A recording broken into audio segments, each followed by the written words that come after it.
Namo tassa bhagavato arahato samma sambuddhassa.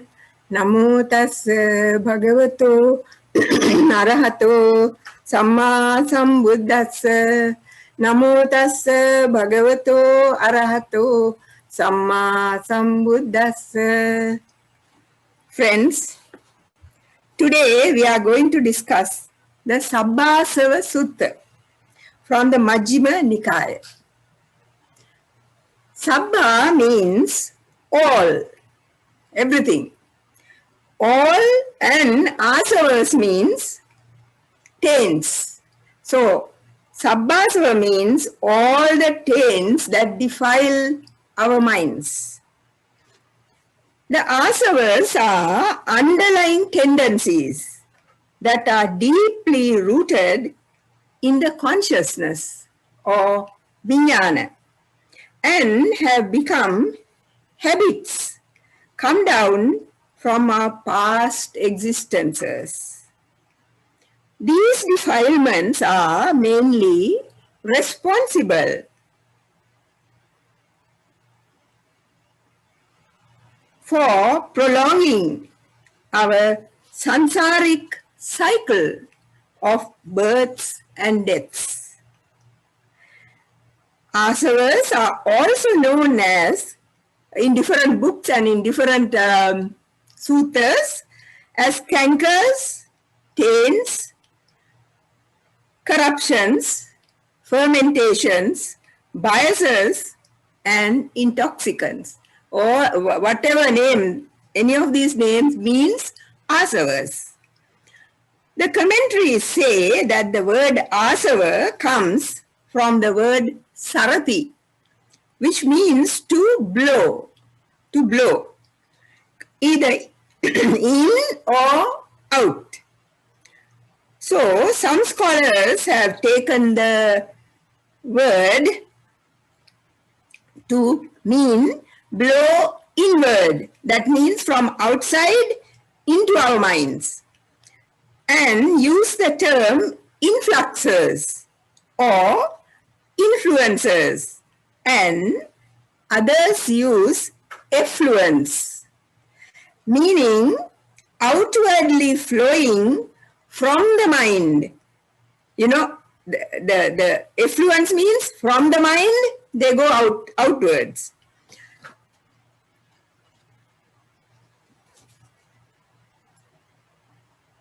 And creating the round of death and birth and rebirth. In the Mahasachaka Sutta of the Majjhima Nikaya, the Buddha defines asava as states that defile, bring about rebirth, give trouble, ripen in pain, bringing further birth, rebirth, decay, and death. So these asavas are also in all of us, because we have gone through samsara, right? Many times. So we have brought these with us, and they can play havoc in our mind. That's how we do certain things that we sometimes repent. There are 3 asavas mentioned in this sutta, namely kamasava, that means sensual desire; bhavasava, meaning desire for eternal existence. You know, those who believe in a soul, that kind of person, they have bhavasava. And avijjasava, ignorance. All of us have ignorance, avijjasava. Then there is another one called ditthasava, which is not found in this sutta, but even in other suttas that the Buddha has given, you find ditthasava, but not in this sutta. Kamasava, or sense desire, is craving for enjoyable objects of the senses.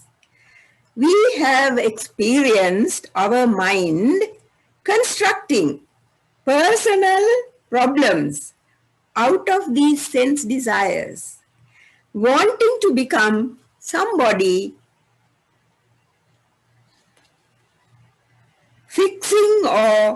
attaching to something or somebody without really understanding what it is that is making us do so. Sensual desire is liking, and it is this form, kaya or rupa or body, that deals with sensual desire. All desire or lustful thoughts arise due to this form or body. For sensual desire is the wish to feel things through the form, through the body, right? Our entire life centers on this sensuousness, and we enjoy the feelings that we get through the senses.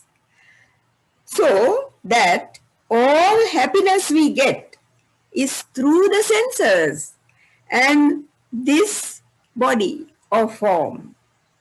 Thus, if one form is not satisfactory, we focus on another form.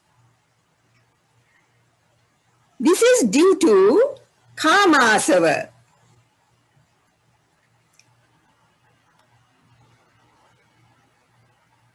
Unwholesome pleasure and suffering are two sides of the same coin. Suffering and unwholesome pleasure, two sides of the same coin.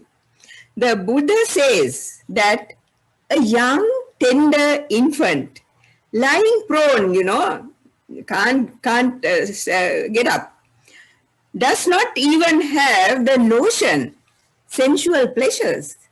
That child, that baby does not know. So, how could sensual desire arise in him? Yet, the Buddha says, the underlying tendency to sensual lust lies within him. Now, can you see?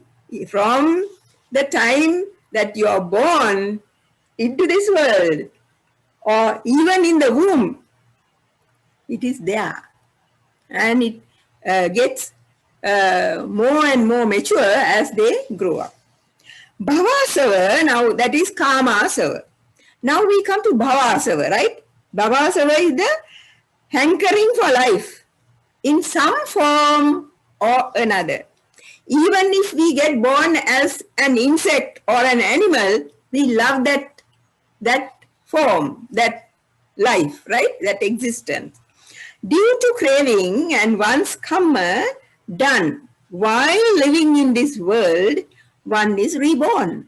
That is, the stream of consciousness from the previous existence is conceived with its accumulation of the karmic tendencies and personality traits.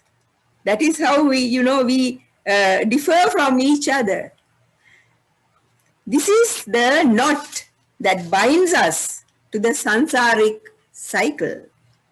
If one wants to be liked by others, that's also bhavatanha, right? Avijjasava. Now we come to the next asava, that is avijjasava, or ignorance, is not understanding reality. Blindness to the dependent origination, the Four Noble Truths, and the law of karma.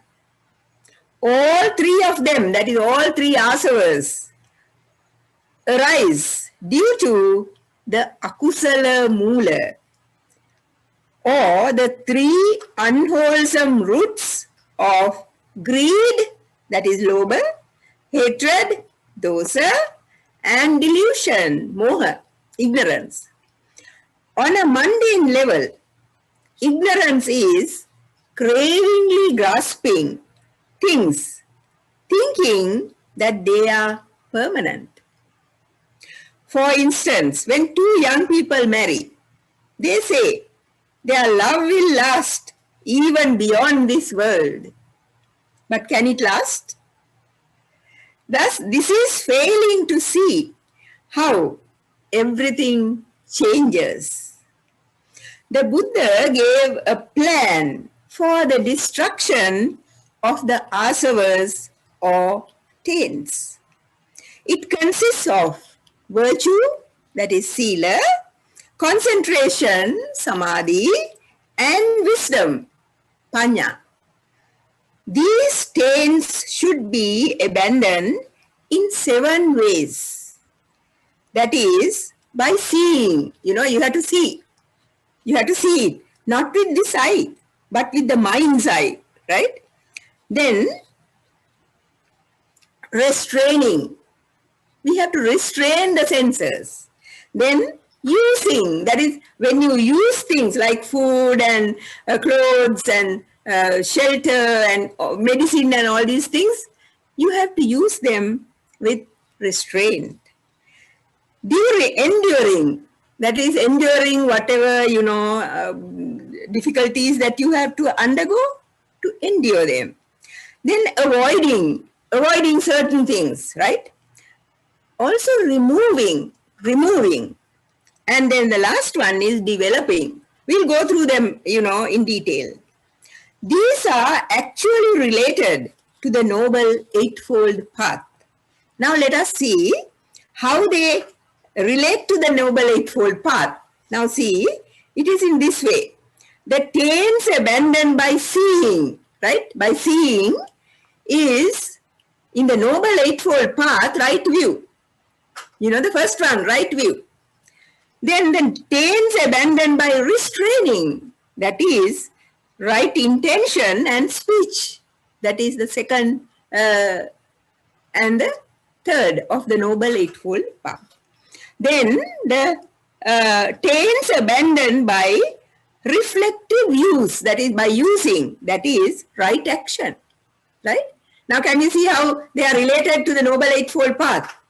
Then the taints abandoned by endurance, that is right livelihood. Then the taints abandoned by avoidance, by avoiding, that is right effort. And the taints abandoned by removal, that is mindfulness, right mindfulness. And the taints abandoned by cultivation, that means right concentration. Can you see now how they combine or how they relate to the Noble Eightfold Path? Now we'll take the first one, that is seeing. Now seeing in Pali is dasana. Dasana. In Sinhala we say darshana. So dasana. That is right view. This means attending correctly and seeing things for what they are. We really don't see them as they are really, you see. So now, how do we see them really? This is suffering. This is the origin of suffering. This is the cessation of suffering. This is the way leading to the cessation of suffering. These are the 4 ways in which we should see things, right? But we don't see them like that, right? When we grasp things and when we enjoy things, we don't think of them as suffering. So while meditating or attending to mundane activities, like cooking or washing plates or whatever, mundane activities, if we can depersonalize, that is to leave our sense of identity, that is I, me, mine, that identity, making impersonal, so to say, our experiences that I am not doing, it is just something that is done. Instead of focusing on the craving or aversion, there may not be room for any reaction, right? Now you might be doing something that you don't like to do, but if you are not involved in it, it is just doing this, I am not doing, I don't have to get involved. It is doing something. That's all, right? So I like this, I don't like this. How can I get rid of this? That kind of idea will not come. We can label whatever is arising, instead of doing that, say, thinking this is something that that is too inferior for me, or why should I do this? Why can't the other person do it?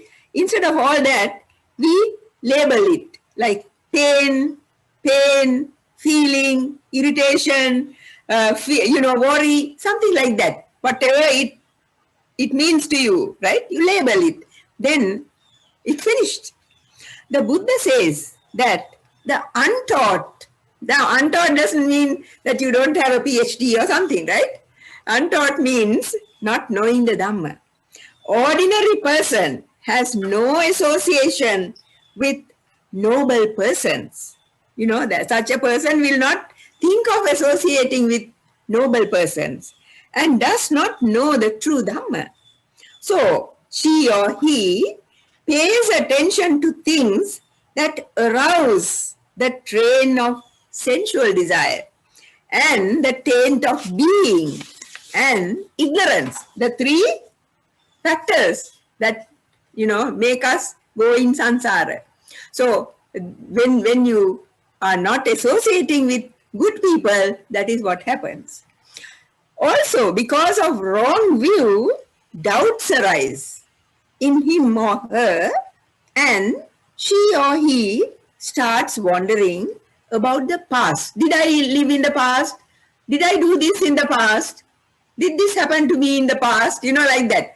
And the future, will it happen again to me? Will this, that kind of thing. Then about the present even the present.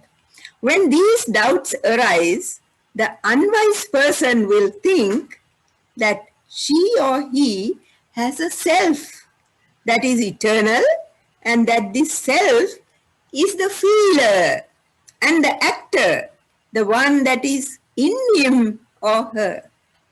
This is known as ayoniso manasikara, right? Such unwise attention. Now, ayoniso manasikara is unwise attention. Such unwise attention will increase the defilements, thinking negatively of the past, future, and the present. Right? It is this self of mine, thinking like that it is this self that is doing all this. And I am not subject to change, and it will endure as long as eternity. Right? Now, some people think like that. So, fettered by these views, this person is not freed from suffering, birth, aging, and death. So such a person will go on and on, right? Again and again, born, reborn, and suffering. Fettered by these views, this person is not freed from suffering, right? When one attends the sense pleasures with joy and pleasure, the fetter kamasava arises. You see? Not that it doesn't mean that when you are a layperson, you should not enjoy, things. That is not the meaning of this. But when you go to extremes of anything, then it can come back on you in this way. So, when one attends unwisely to the joy in the jhanas, even in the spiritual sense, bhavasava arises. Because with the jhana, you think of, being born in a Brahma world. So, when one attends unwisely through the perversions, that is the vipallasa, that is impermanent as permanent, suffering as pleasure, not self as self, impurity as purity, then ignorance or avijjasava arises. When one associates with true persons, that is, good persons, noble persons, meaning one who has faith, shame and fear of doing wrong, is learned, energetic, mindful, and wise. Such a person will not work for his affliction or for others' affliction, and will always speak the truth, so that such a person will know what is wholesome and what is unwholesome. The Buddha says that wise attention, that is called yoniso manasikara, leads to true knowledge, right view, that is right view. This knowledge helps towards the ending of suffering, thus breaking the sansaric round. If our wise attention is directed towards the Four Noble Truths, the first three fetters or taints of identity view, you must have heard of the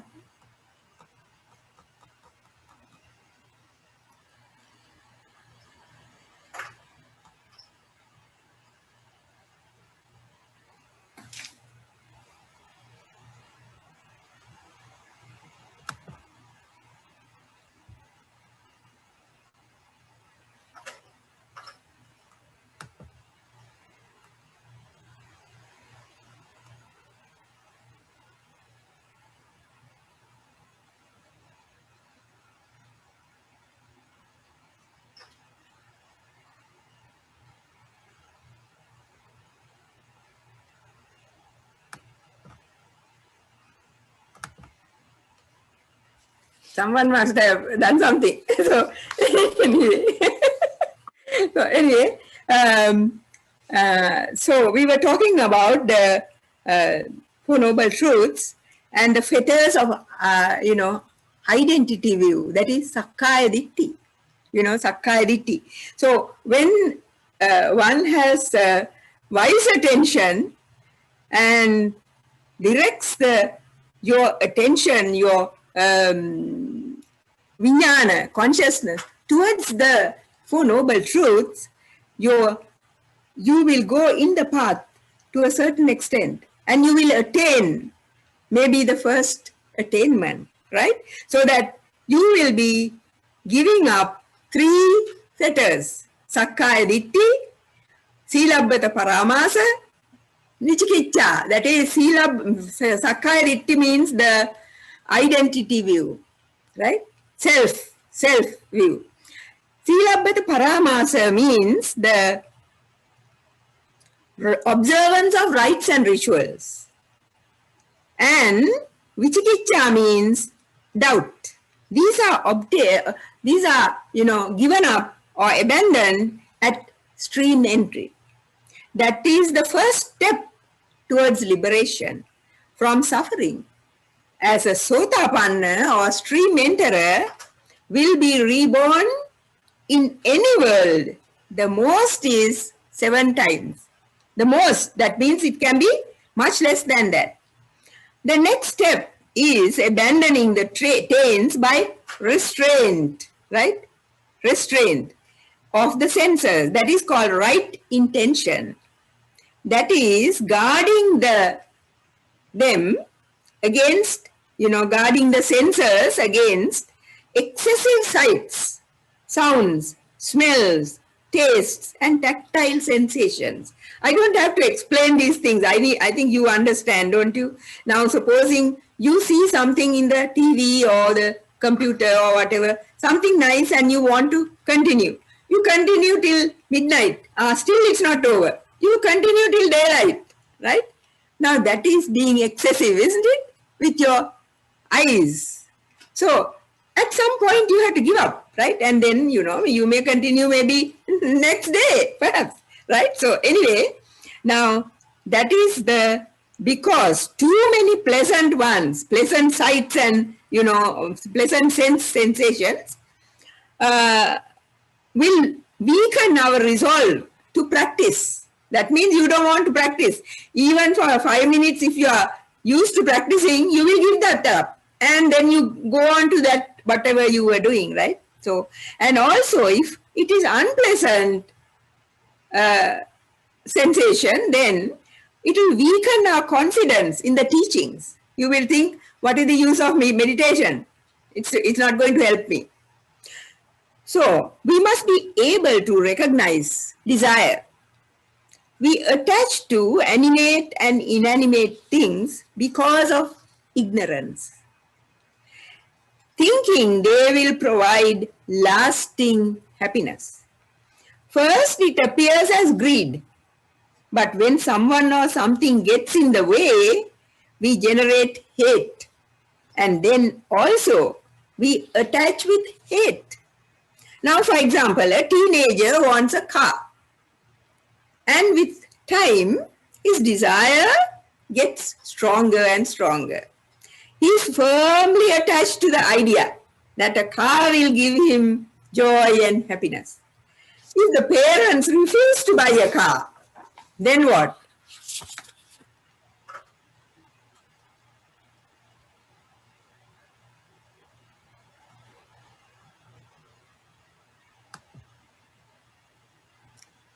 If the parents refuse to buy a car, then he may get angry and start hating the parents.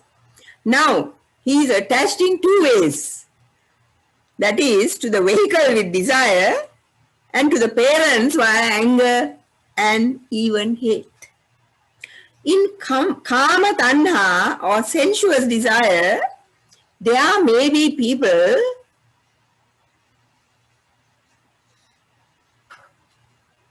not interested in sense pleasures. You know, you might have come across such people once they are sometimes older. Even young people sometimes are not very interested in sense pleasures. But they are interested in a quiet and peaceful life, right? They too have bhavatanha. Now that is the irony of it, right? Other subtle forms of bhavatanha are to become famous, earn a title, to get a high profile job, etc., etc. You can think of many others, right? Desire is not what we are, but a reaction due to ignorance, right? Now we have to see that this is what ignorance is doing to us, right? We can get rid of desire by letting go of it. We are not hopeless victims of desire.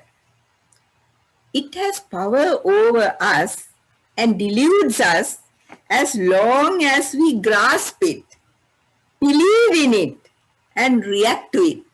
As long as we think, oh, this, I want this, if I don't have this, I won't be happy. My life is useless without this. You know, there are people who think like that.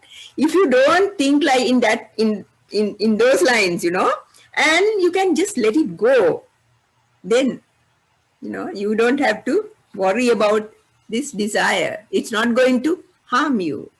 The third way of abandoning the taints is by using, right? And using well. That is right action. One should live simply to give up what is unnecessary and be content with little. I know of so many lay people also who are like that. So, that one uses the requirements of life appropriately. For example, food and drink to sustain the body, not for amusement. Clothing and medicines for protection, not for vanity. A bed for sleeping and not for indulging in laziness. A home suitable for meditation and not a status symbol built to impress neighbors. It's not the objects themselves, but our attachment to them that causes suffering. Now, don't think that if you have a big home, you have to give it up and go into a little house with one room. That's not what it means. It is that attachment to these things that causes the suffering, right? So, now, Anatha Pindika, you know, made Jetavana monastery. You know that, right? And the Buddha accepted it and stayed there.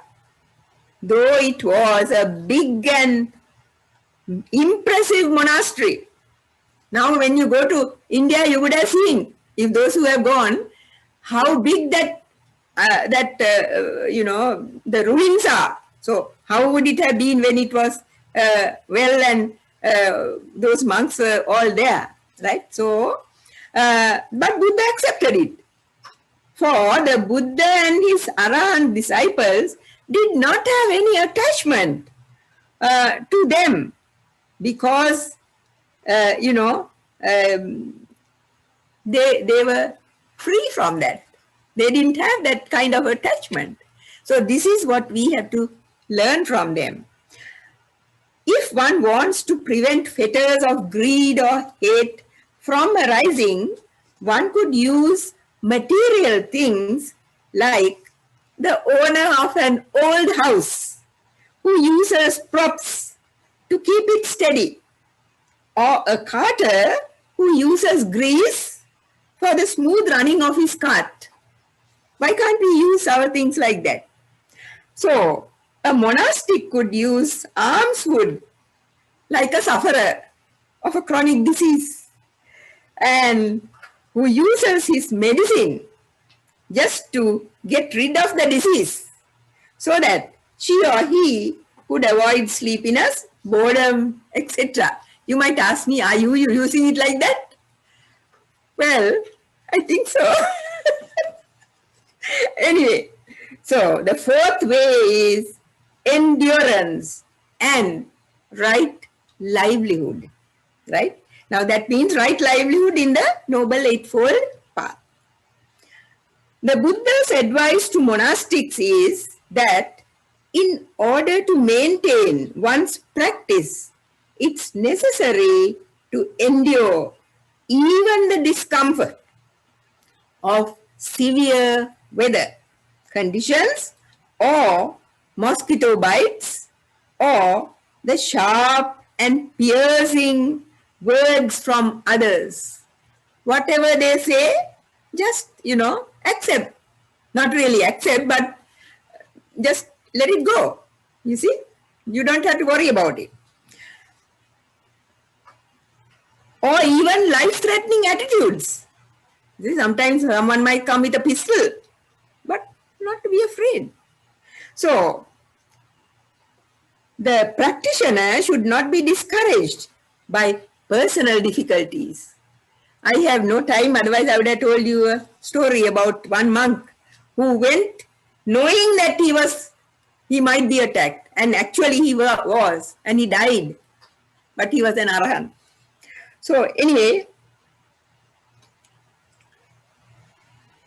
when faced with such situations, it's advisable to think of impermanence and uncertainty of life and the urgency of spiritual practice so that one hastens the success of attainment.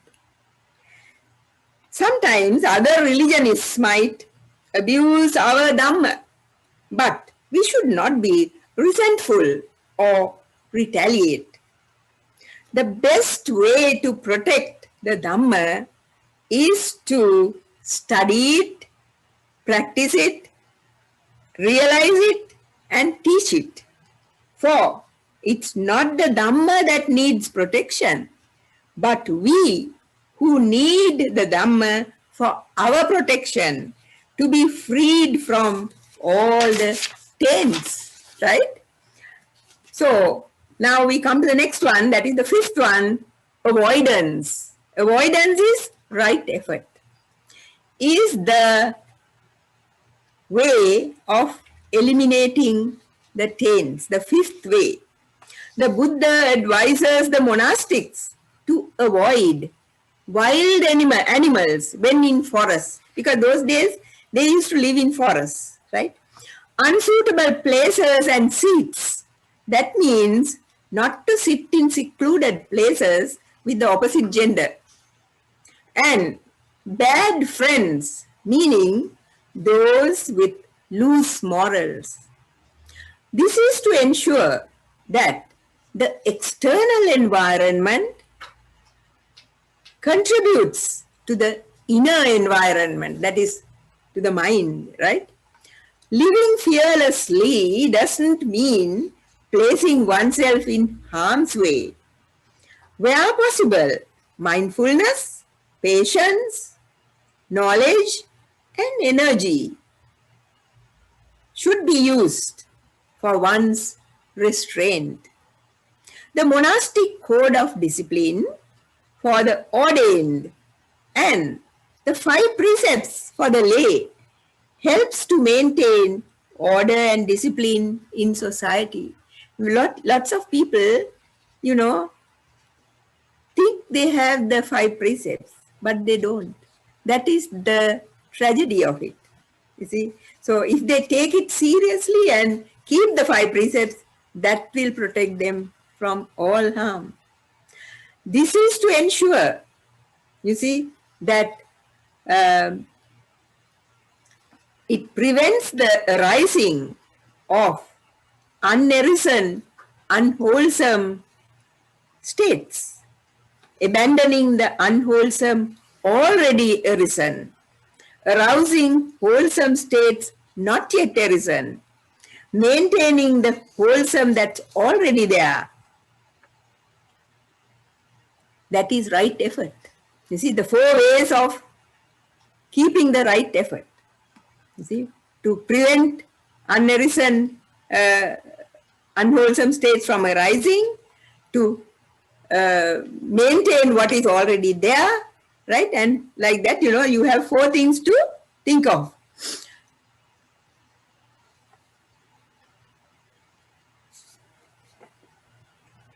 Avoiding includes not grasping of signs,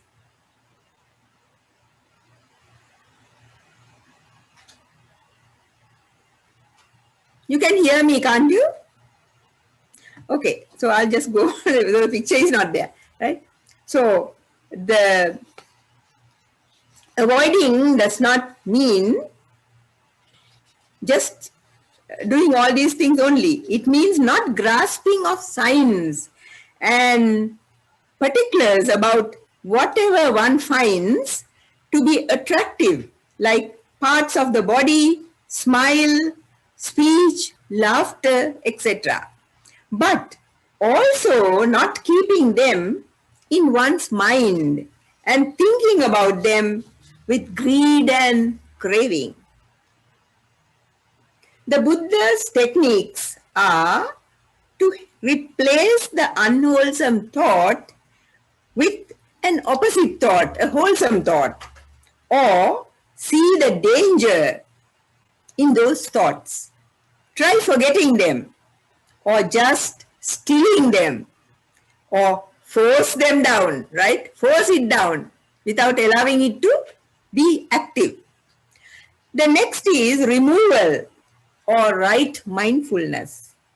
A monastic should not tolerate a thought of sensual desire or ill will or cruelty or any unwholesome states, and if and when they arise. Now, even a monastic who is not an arahant or anagami might get these thoughts, but what should one do?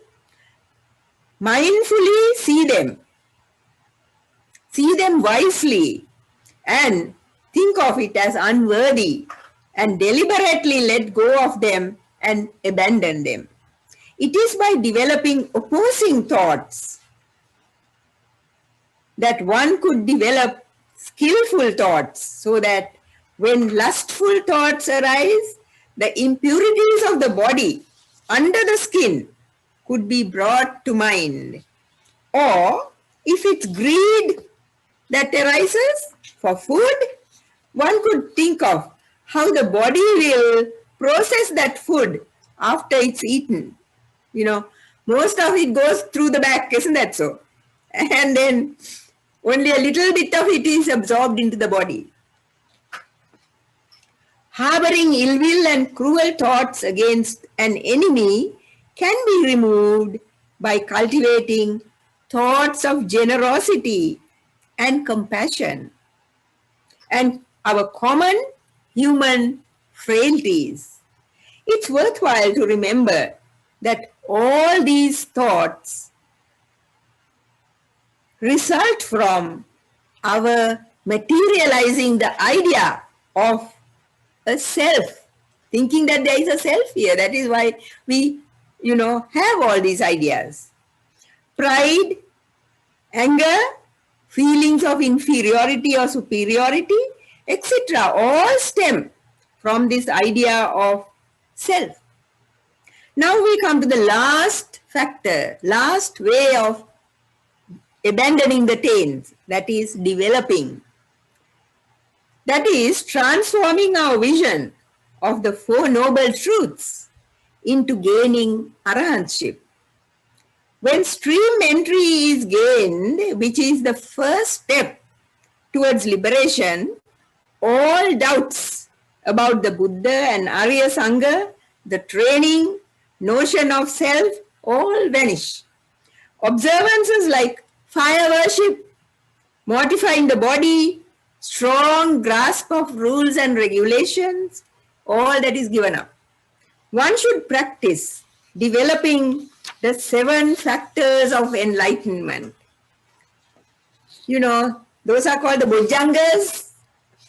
So, mindfulness, investigation, energy, joy, tranquility, concentration, and equanimity.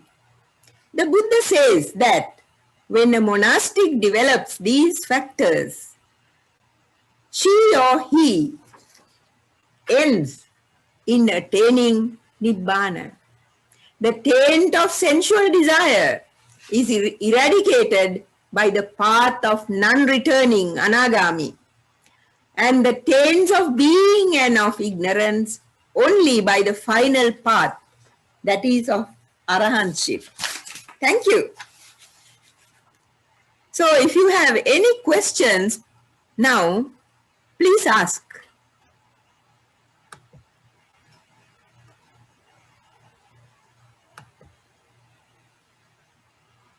Do you have any questions? So if you don't have any questions, then let us get to a little meditation, shall we? So please sit down as you would for your meditation, and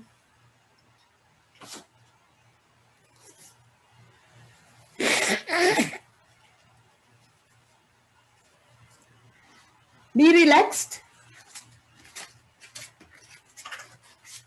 comfortable, and know that you are in the present moment, right?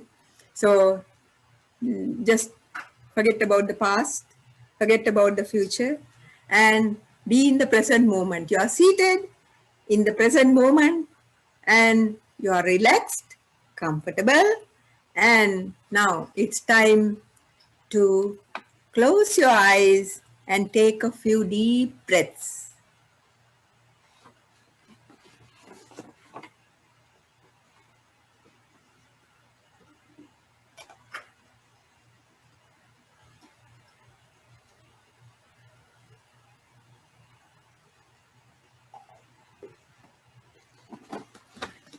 Now be aware of your breathing, that you are breathing in and out.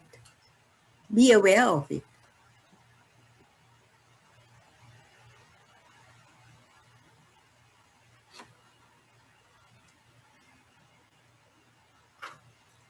Now as the air goes into the body, follow the breath. Start at the nostrils. Then go to the chest. See the rise and fall at the chest. See whether it is rising and falling quickly or regularly or slowly or comfortably, calmly. See, how is it? But it goes in and comes out quickly. It doesn't stay there long.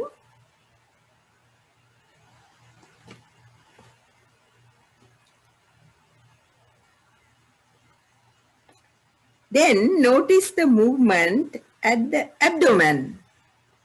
There also you will find rising and falling at the abdomen. That is the last place where the air goes in and then it comes out. Breathe in and out a few times and see how the air goes into your lungs and into your chest, that is the lungs and the chest, then the abdomen, and then it comes out.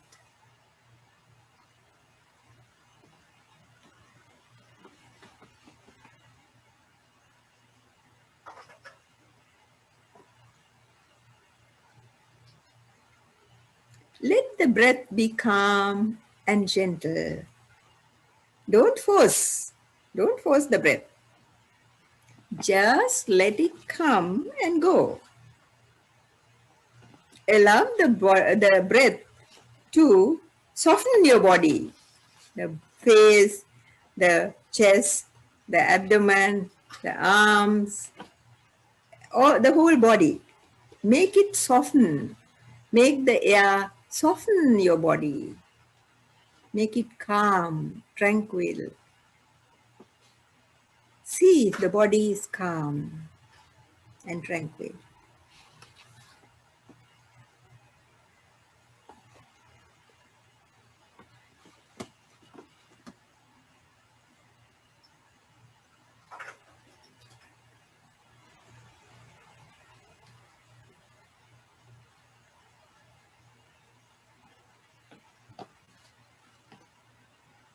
Now when you're breathing in and out, see if there is any space created inside your body. If there was no space, the air could not have gone in. See whether there is any space inside your body.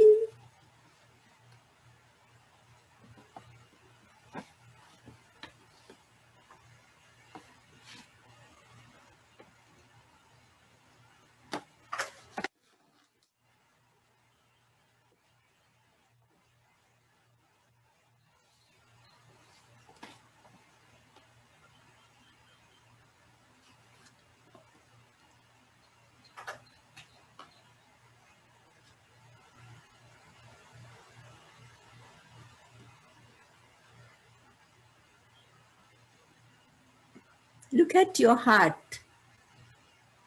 See the area around your heart. Is there space there?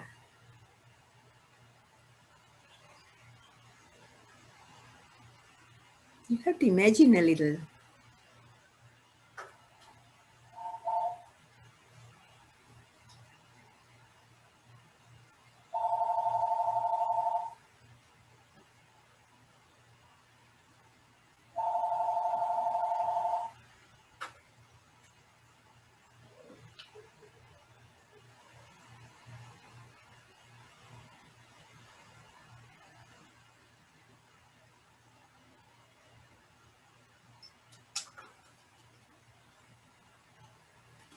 Now stay with this spaciousness within the body. Be relaxed and happy.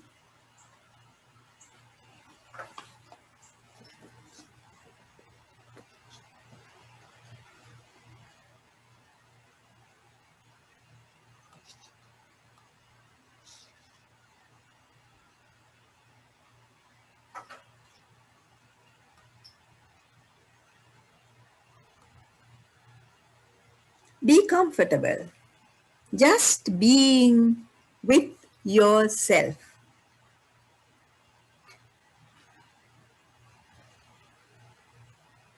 Now for a few minutes, see your breath coming in and going out.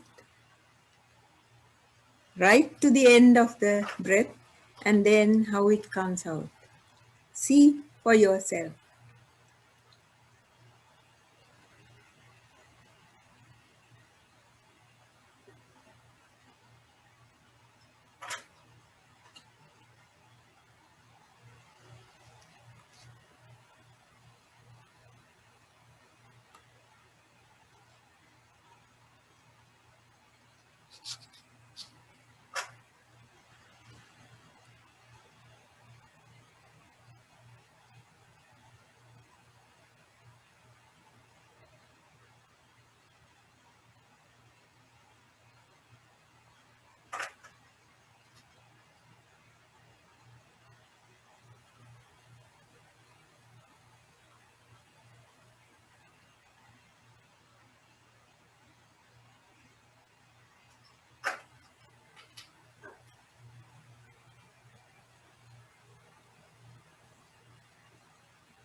Now feel your connection with your seat.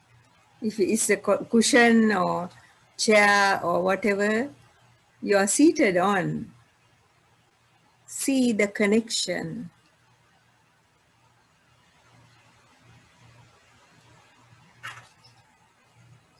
Allow yourself to be aware of the room where you are seated.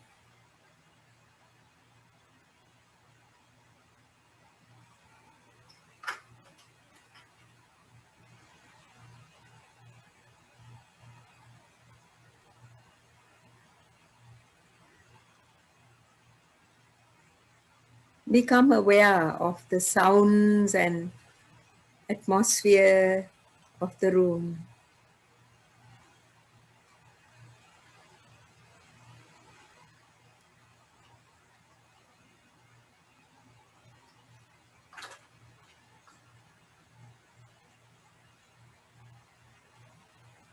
Slowly open your eyes.